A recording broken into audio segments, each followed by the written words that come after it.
Hello friends, welcome to my channel. Today हम discussion identity relation and reflexive relation. ठीक है, इस video में पूरा क्लियर कर देंगे क्या दोनों में मेन डिफरेंस होता है एंड रिप्लेसिव रिलेशन में how many total number of reflexive relation किस तरह से निकाल सकते हैं, इसका फॉर्मूला भी इस वीडियो में पूरा क्लियर करेंगे। ठीक है, तो देखिए स्टार्ट करते हैं। जैसे आर कोई रिलेशन है, आर कोई रिलेशन जो कि आइडेंटिटी रिलेशन होगा, उसके लिए मेन क्या पर्पज है, कंडीशन जो कि एक्स एक्स ही होना चाहिए, मतलब कि दोनों का कोऑर्डिनेट क्या होना चाहिए, सेम होना चाहिए।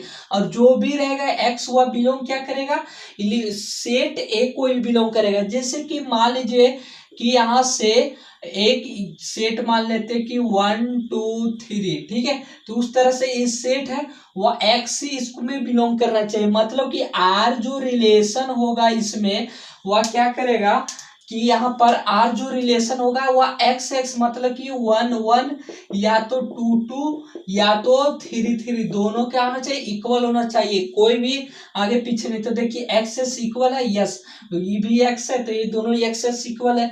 और एक्स यहाँ क्या, X belong to set A कर रहा है, यस, क्योंकि एक्स में 1 2 3 है और बिलोंग भी 1 2 3 कर रहा है। क्लियर है। तो देखिए रिफ्लेक्सिव रिलेशन में क्या होता है कि रिफ्लेक्सिव रिलेशन में देखिए दोनों में मेन डिफरेंस क्या है। यहाँ पर बोला कि रिलेशन जो आर बनाएगा वो एक्स एक्स में ही रहना चाहिए, और यहाँ बोल रहा है कि जो एक्स एक्स होगा वह बिलोंग रिलेशन से करेगा, और जो एक्स रहेगा वह बिलोंग टू सेट ए से करेगा। मतलब समझे, ये पहले जो रिलेशन बना रहा है वो कह रहा है कि नहीं पहले हमको एक्स एक्स ही चाहिए, और इसमें कह रहा है कि एक्स एक्स जो वैल्यू सेम आएगा वो बिलोंग करेगा आर को, रिलेशन जो गिवन रहेगा आर को। मतलब कि यहां से समझिए कि ये कोई, हम आपको जैसे कि एग्जांपल लेके बताते हैं, एक कोई सेट ले लेते हैं 2 3 4 5, ठीक है। अब यहाँ से कोई रिलेशन बना देगा, ठीक है। अब यहाँ से यार रिलेशन 2 3 4 5 ज्यादा ले लेंगे, कोई बात नहीं। तो यहाँ से देखिए आर को एक्स एक्स जो है वह बिलोंग करेगा रिलेशन में ही, मतलब कि 2 2 या 3 3 एंड 4 4 एंड 5 5, ये तो बिलोंग करेगा ही, क्योंकि एक्स एक्स सारा एक्स इक्वल ही है, क्योंकि एक्स ही माने तो ये भी एक्स है, ये भी एक्स माने तो दोनों इक्वल ही है। तो एक्स एक्स है, ये बिलोंग करेगा रिलेशन को। यानी कि बिलोंग का मतलब क्या कि ए आई इक्वल हो सकता है इसके बराबर, यानी कि ये रिलेशन ये सही है, R1 ये भी होगा, या तो R2 भी है, इस तरह से बोल सकते हैं कि 2 2 भी होगा, 3 3 भी होगा, 4 4 भी होगा, 5 5 होगा। एंड बिलोंग का मतलब क्या बताएं कि इक्वल भी हो सकता है, या तो इससे बड़ा होगा रिलेशन आर, मतलब कि यहाँ से यहाँ भी पॉसिबल है कि 2 3 के साथ भी बना सकता है, 3 4 के साथ बना सकता है, 2 5 के साथ बना सकता है, इस तरह से भी बना सकता है। तो यहाँ से देखिए क्या ये वैलिड है रहा है कि एक्स एक्स जो है वह बिलोंग टू आर कर रहा है। यहाँ एक्सेस कौन कौन है मेरा, 1 2 3 4 5, 1 2 3 4, तो यहाँ 4 वह बिलोंग टू कितना, 1 2 3 4 5 6 7, टोटल रिलेशन क्या मेरा 7, तो क्या बिलोंग कर रहा है, मैक्सिमम कौन है, ए है। तो जिधर इधर मुड़ा रहता है वो मैक्सिमम होना चाहिए, या तो इक्वल होना चाहिए या मैक्सिमम होना चाहिए, तो ये वैलिड हो रहा है, इसलिए क्या है मेरा, this is a reflexive relation. Clear है। तो रिफ्लेक्सिव रिलेशन में और यहां से एक्स जो है वह बिलोंग करेगा सेट ए को, मतलब कि जो भी एलिमेंट आपको सेट ए में गिवन है वह एक्स एक्स पहले होना चाहिए। अगर यहां से एक भी एक्स स्किप कर दिए तो यार रिफ्लेक्सिव रिलेशन नहीं होगा, क्योंकि यहाँ 3 तो गायब है, इसलिए रिफ्लेक्सिव रिलेशन नहीं होगा। अगर 3 3 ऐड कर दीजिए तो रिफ्लेक्सिव रिलेशन होगा। क्लियर हो गया। इसी तरह से देखिए इसमें आप चलते मान लीजिए कि ए को ए सेट ले रहे, बी ले लेते हैं, कुछ भी नेम दे सकते हैं सेट का।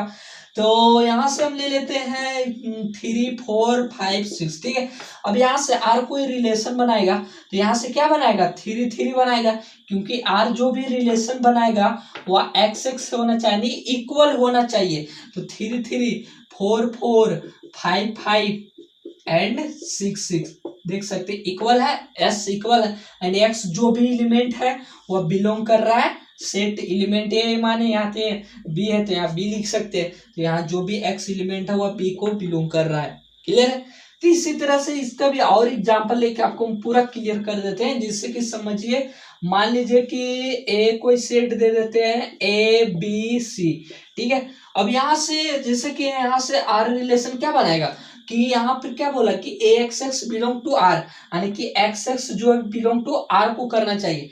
मतलब कि ए दे दे, BB they they and CC दे दे, मतलब जो भी एलिमेंट है इसके अंदर वह कंपलसरी है कि एक्सेस के साथ आना चाहिए। अदर कुछ भी डाल दो उससे कोई मतलब नहीं है, हमको सिर्फ जो भी एलिमेंट है ABCC, तो ABBCC होना चाहिए। उसके बाद कुछ भी डाल दो, AC का डाल दो या B को डाल दो, कुछ भी डाल दो, कोई मतलब नहीं है। ये क्या है, रिफ्लेक्सिव हुआ। सिर्फ रिफ्लेक्सिव में क्या देखेंगे कि जो भी एलिमेंट है कहाँ तक ABC, तो ABBCC होगा तो रिफ्लेक्सिव होगा। और आइडेंटिटी में क्या होगा कि सिर्फ जो भी एलिमेंट है वही होना चाहिए, अदर कोई नहीं होना चाहिए, तभी वह आइडेंटिटी रिलेशन होगा। क्लियर हो गया पूरा, ठीक है। अब इसमें देखते हैं how many total number of reflexive relation. तो इसका फार्मूला देखिए, total number of reflexive relation कितना होता है, ठीक है।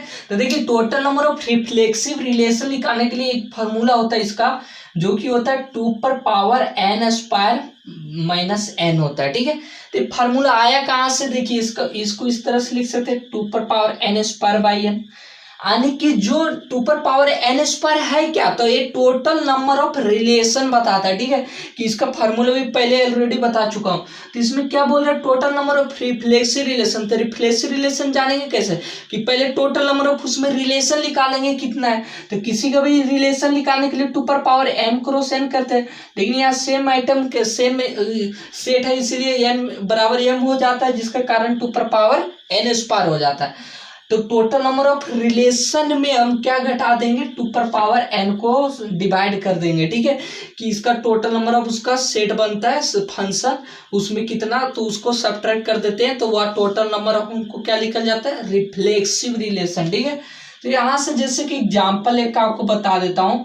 मान लेते एक कोई सेट है 1,2 ले लेते हैं, ठीक है। अब इसमें से 1,2 लिए, अब यहाँ से मेरा नंबर n यहाँ क्या बताता है, तो n मेरा बताता है नंबर ऑफ एलिमेंट, ठीक है। तो इस IT में से पूछता है कि कितना इसमें टोटल, कोई भी सेट दे देगा तो बताइए इसमें total number of reflexive relation कितना है, तो ऐसे भी बता सकते हैं, ठीक है। तो यहाँ से सिंपल है कि एग्जाम्पल ले लिए इसका। तो यहाँ n बराबर कितना है मेरा 2 है, क्योंकि 1 और 2 एलिमेंट है, तो n के वैल्यू यहाँ धर देंगे, तो 2n² यानी कि 2⁴ -2 बराबर 2⁴ यानी 4 होगा, यानी कि total number of reflexive relation कितना होगा इसका, 4 होगा।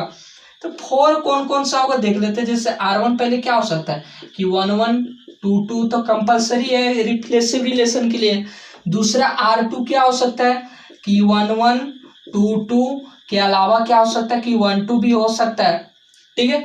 R3 क्या हो सकता है कि 1 1 2 2 एंड 1 2 के जगह पर 2 1 भी हो सकता है, यहाँ से 2 1 भी हो सकता है, ठीक है। उसी तरह से R4 की जगह पर क्या हो सकता है कि 1 1 2 2 2 1 एंड 1 2 बोथ हो सकता है। तो देख सकते हैं 1 2 3 4 रिलेशन निकल गया, यहाँ भी 4 बोल रहा है। तो इस तरह से इसको निकालने के लिए total number of reflexive relation कितना होगा, सेट ए में O बताए, तो इसका डायरेक्ट फार्मूला रखिए कि जो आएगा वो होगा, और इसको इस तरह से प्रूव करने के लिए लिख दिए। अब बोलिएगा total number of identity relation कितना होगा। आइडेंटिटी रिलेशन में कुछ नहीं होता है, जैसे कि मान लीजिए ए सेट लिए तो इसके लिए देखिए 1 2 है, तो आइडेंटिटी रिलेशन के लिए मात्र एक ही रिलेशन, क्यों आइडेंटिटी है तो यानी कि उसका सिर्फ एक ही रिलेशन होता है। टोटल नंबर कुछ भी सेट गिवन रहे, कुछ भी सेट गिवन रहे नंबर ऑफ एलिमेंट, तो इसमें 2 है तो 1 1 2 2 होगा। मान लीजिए इसमें 3 रहता तो यहाँ 3 3 हो जाता, मान लीजिए 4 रहता तो 4 5, जो भी रहता है यहाँ पर सारा एक ही रिलेशन में वह ऐड होता है, ठीक है। कोई अनदर रिलेशन नहीं बनाता in case of identity relation. Clear हो गया। तो यहाँ से देख लिए नंबर ऑफ रिफ्लेक्सिव रिलेशन किसी का भी किस तरह से निकाल सकते हैं, एंड आइडेंटिटी रिलेशन का इस तरह से केस चलते रहता है, ठीक है। तो फिर मिलते हैं नेक्स्ट वीडियो के साथ, तब तक के लिए जय हिंद जय भारत, टेक केयर।